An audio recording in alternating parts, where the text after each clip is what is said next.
மக்கள் வணக்கம். மீண்டும் உங்களை இந்த ஆலயம் நிகழ்ச்சியில் சந்திப்பதில் மிக்க மகிழ்ச்சி. தமிழர்களின் அறிவுக்கும் சிந்தனைக்கும் சிறந்த எடுத்துக்காட்டாக விளங்குபவை ஆலயங்கள். ஆலயங்களில் இருந்தே தமிழகத்தின் பெருமைகளையும் வரலாற்றுகளையும் அறிந்து கொள்ள முடிவதாக அறிஞர்கள் கூறுகின்றனர். அப்படி பழமையான ஆலயங்களை பற்றி எடுத்து சொல்லும் விதமாக இந்த நிகழ்ச்சி அமைந்துள்ளது. வாருங்கள் நிகழ்ச்சிக்கு செல்லலாம்.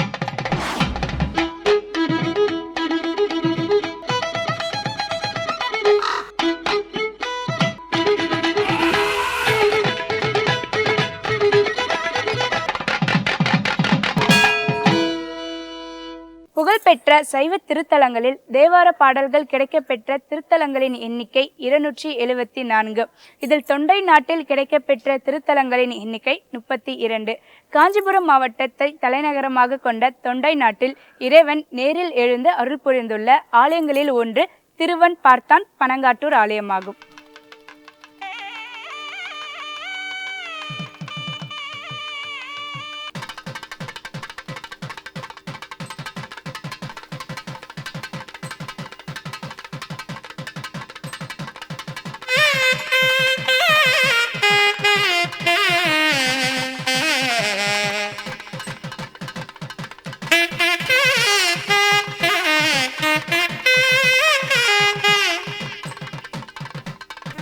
தொண்டை நாட்டில் உள்ள 32 சைவ திருத்தலங்களில் 9வது தலமாக விளங்குவது திருப்பனங்காடு என்று வழங்கும் திருவன் பார்த்தான் பனங்காட்டூராகும்.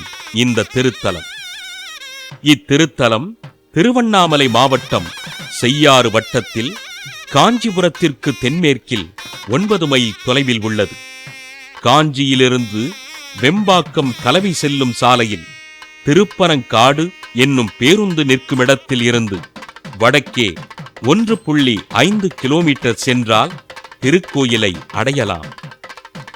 தமிழ்நாட்டில் பாடல் பெற்ற திருத்தலங்களில் பனைமரத்தை தலமரமாக கொண்ட திருத்தலங்கள் 5இல் 4 சோழ நாட்டில் இருக்க இந்த திருப்பனங்காட்டூர் மட்டும் தொண்டை நாட்டில் உள்ளது.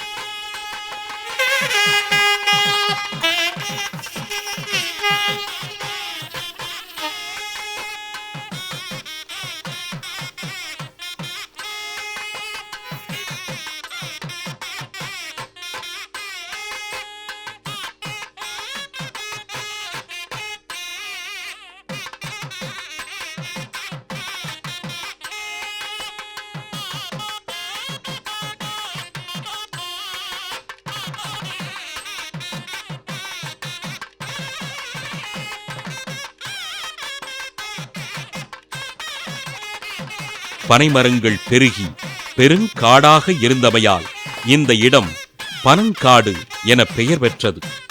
மிகவும் பழமையான தலமான இந்த பனங்காட்டூருக்கு சுந்தரமூர்த்தி சுவாமிகள் வருகை தந்தபோது எதிரில் இறைவன் வயோதிக வடிவில் வந்து அமுது தந்து அன்பார்த்தான் பனங்காட்டை உடையவன் என்று கூறினார்.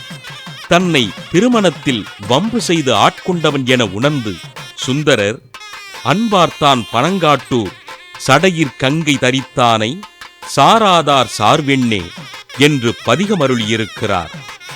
இந்த திருக்கோயிலின் மற்றொரு சிறப்பு என்னவென்றால், இங்கு ஒரே ஆலயத்துள் 2 சுவாமி சன்னதிகளும் 2 அம்பாள் சன்னதிகளும் உள்ளன.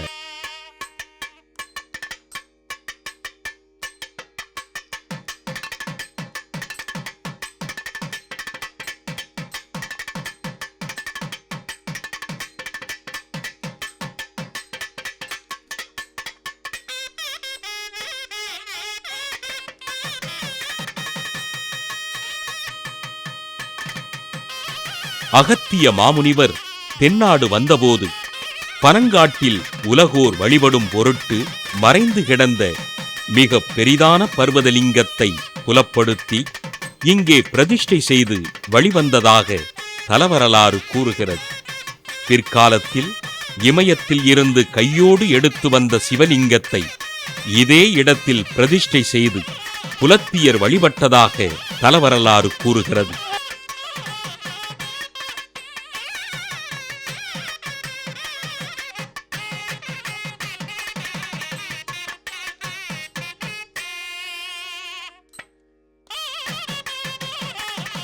இத்தலத்தில் 22 கல்வெட்டுகள் கிடைக்கப்பெற்றுள்ளன.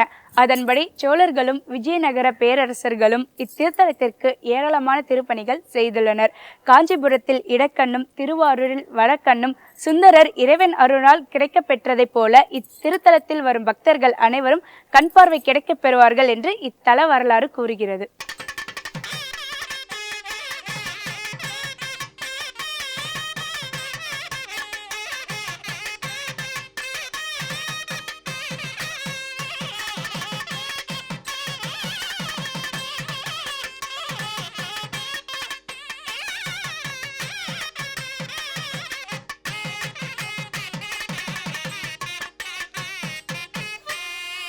அகத்தியர் பூசித்த இறைவனின் திருப்பெயர் அருள்மிகு தாலபுரீஸ்வரர் என்ற பனங்காட்டூர் நாதன் என்று போற்றப்படுகிறது. அம்மையின் திருப்பெயர் அமிர்தவல்லி அம்பாள் என்று போற்றப்படுகிறது.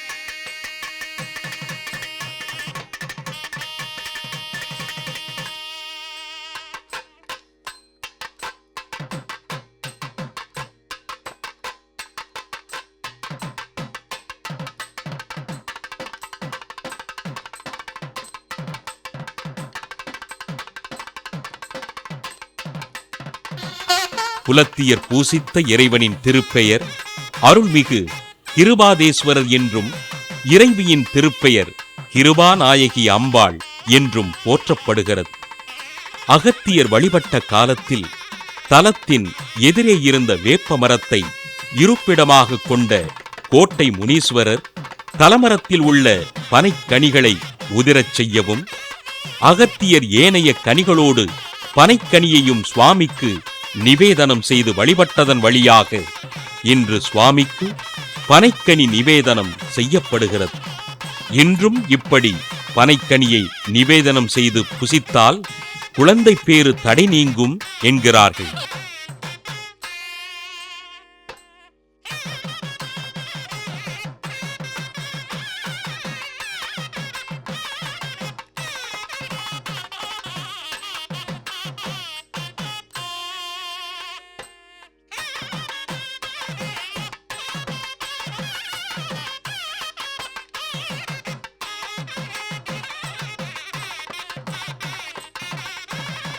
தலத்திலே சுந்தரர் பெருமான் புகழ்ந்து பாடி சுந்தரர் பெருமானுக்கு இறைவன் கட்டமுது தந்து ஆட்கொண்ட திருத்தலம். இத்தலத்திலே தாளவனேச பெருமான் ஒரு பிரார்த்தனா தெய்வம்.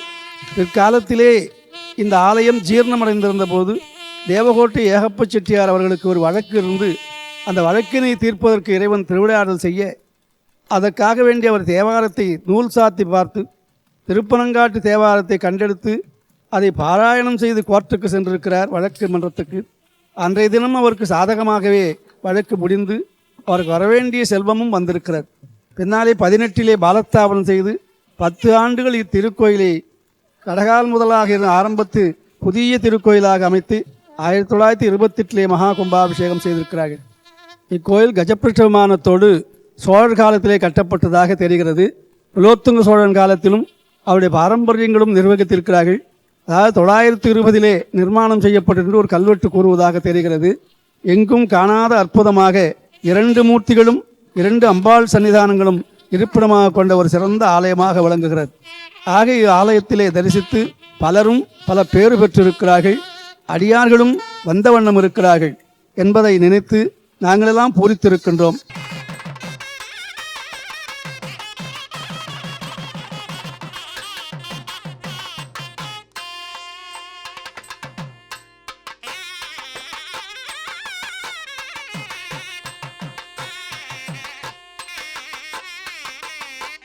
கோட்டை முனீஸ்வரருக்கு சிலை வடிவம் அமைத்து நித்திய வழிபாடு நடக்கிறது. அகத்தியரின் வேண்டுகோளின்படி இன்றும் முனீஸ்வரரை சிவபெருமானுக்கு ஆத்மார்த்த பூஜை செய்வதாகவும், எனவே இன்றும் முனீஸ்வரரை வணங்கிவிட்டு திருக்கோயிலுக்குள் செல்வது வழக்கமாக இருக்கிறது. முனீஸ்வரர் ஆலயத்தில் அமர்ந்து தியானம் செய்வதை இங்கே வரும் பக்தர்கள் ஒரு கடமையாக வைத்திருக்கிறார்கள்.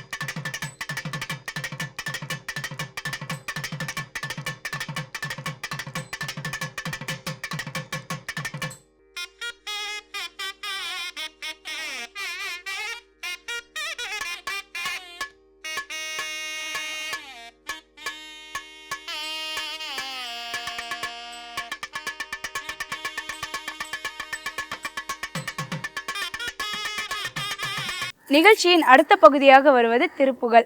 அருணகிரிநாதர் முருகப்பெருமானின் புகழை பாடல்களாக நமக்கு தந்திருப்பதுதான் திருப்புகழ். இன்று என்ன பாடல், என்ன கருத்து என்பதை பார்க்கலாமா?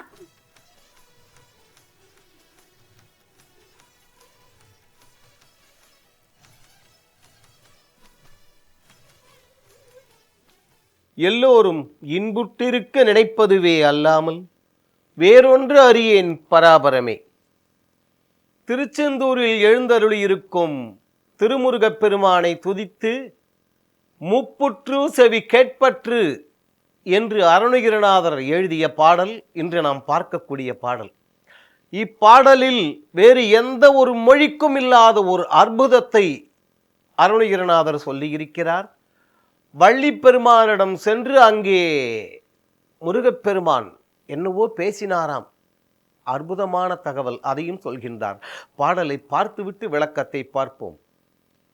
முப்பொற்று செவி கேட்பற்றும் பெருமூச்சொற்று செயல் தடுமாறி மூர்க்கச் சொற்குரல் காட்டி கக்கிட முக்குக்குள் சளி இழையோடும் கோப்பு கட்டியின் ஆப்பி சேற்றிடும் கூட்டிற்புக்குயிர் அலையாமுன் கூற்ற தத்துவம் நீக்கி பொற்கடல் காட்டி சட்டருள் புரிவாயே. காப்பு பொற்கிரி கோட்டை பற்றலர் காப்பை கட்டவர் குருநாதா காட்டுக்குட்குற வாட்டைக்கு பல காப்பு கூத்திரம் மொழிவோனே வாய்ப்புற்ற தமிழ் மார்க்கத்திற் பொருள் வாய்க்கு சித்திர முருகோனே வார்த்தை சிற்பர தீர்த்த சுற்றலை வாய்க்குட்பொற்பமர் பெருமாளே. இந்த பாடலை நாம் ஒரு வசன நடையாக சொன்னாலே சரி. முப்புற்று செவி கற்பற்று பெருமுச்சுற்று செயல் தடுமாறி. என்ன தமிழியா அது? என்ன சந்தம் அது? பாடலின் பிற்பகுதியில் அருணகிரிநாதர் ஒரு அற்புதமான தகவலை சொல்கின்றார். வார்த்தை சிற்பர. ஏதோ நாம் 4 நூல்கள் படித்து விட்டோம், ஏதோ ஓரளவுக்கு ஆன்மீகத்தை தெரிந்து வைத்துக் கொண்டிருக்கிறோம் என்று வைத்துக் கொள்ளுங்கள். அப்பொழுது கூட அப்புறம் எனக்கு அது தெரியும், ஆண்டவன் நான் சொன்ன பேச்செல்லாம் கேட்பான், நான் கூப்பிட்டா வந்து நிற்பான். நடக்காத ஐயா. மறைகள் கூட சொல்கின்றன, நமது வாக்கிற்கும் அறிவிற்கும் அப்பாற்பட்டவன் என்று. சொல்லால் விளக்க முடியாத ஒரு சொரூப அனுபூதியை காட்டு என்றே நம் பழந்தமிழ் நூல்கள் சொல்கின்றனவே. வார்த்தைக்கு அடங்காதவன் அவன். அப்படிப்பட்ட அந்த ஆறுமுக வள்ளலிடம் அருணகிரிநாதர் இப்பாடலில் சொல்லும் பொழுது அவன் ஒரு வணிகர் குல குழந்தையாக வந்து நடத்திய ஒரு அற்புதமான லீலையை சொல்கின்றார் இப்பாடலின் பிற்பகுதியில். வாய்ப்புற்ற தமிழ் மார்க்கத்திற் பொருள் வாய்க்கு சித்திர முருகோனை. என்ன வாக்கு! மதுரையில் எழுந்தருளியிருக்கும் சொக்கநாத பெருமாள், சுந்தரேஸ்வரர் என்று சொல்கின்றார்கள் அல்லவா, அந்த சிவபெருமான் ஒரு 60 சூத்திரங்களை, அதாவது தமிழுக்கு உண்டான தகவல்கள் 60 தமிழ் சூத்திரங்களை அருளி செய்தார். இறையனார் அகப்பொருள் என்று அது நூலாகவே உள்ளது. அந்த இறையனார் அகப்பொருளுக்கு சங்கப்புலவர்கள் அவ்வளவு பேர்களும் உரை எழுதினார்கள். ஒவ்வொருவரும் நான் எழுதிய உரைதான் சிறந்தது, நான் எழுதிய உரைதான் சிறந்தது என்று அங்கே வாதிட்டு கொண்டிருந்தார்கள். முருகப்பெருமான் அங்கே வணிகர் குலத்தில் ஒரு குழந்தையாக அவதரித்து ருத்ர ஜன்மர் என்று சொல்லக்கூடிய பெயரில் வந்து அந்த உரையெல்லாம் கேட்டு நக்கீரருடைய உரையே தலை சிறந்தது என்று அங்கே தெளிய செய்தார். இப்படி உலகத்தில் வேறு எந்த ஒரு இடத்திலும் வேறு எந்த ஒரு மொழிக்கும் சூத்திரங்கள் அமைந்ததாகவும் இறைவனே வந்து அங்கே அதற்கு ஒரு தீர்வு தந்ததாகவும் நாம் காண முடியாது. அப்படிப்பட்ட தீர்வை தந்தவர் முருகப் பெருமான். அதைத்தான் இப்பாடலில் வாய்ப்புற்ற தமிழ் மார்க்கத்திற் பொருள் வாய்க்கு சித்திர முருகோனே என்றார். அப்படிப்பட்ட அந்த ஆறுமுக வள்ளல் நம் எல்லோருடைய உள்ளங்களிலும் இல்லங்களிலும் எழுந்தருளியிருந்து எல்லா விதமான செல்வங்களையும் அருள வேண்டுவோம். அவன் அருள்வான். நிகழ்ச்சியில் இடம்பெற்ற திருத்தல காட்சிகளும் திருப்புகழ் பாடல்களும் உங்களுடைய மனதில் புதிய எண்ணங்களை ஏற்படுத்தியிருக்கும். மீண்டும் உங்களை நாளை ஆலயம் நிகழ்ச்சியில் சந்திக்கிறேன். நன்றி, வணக்கம்.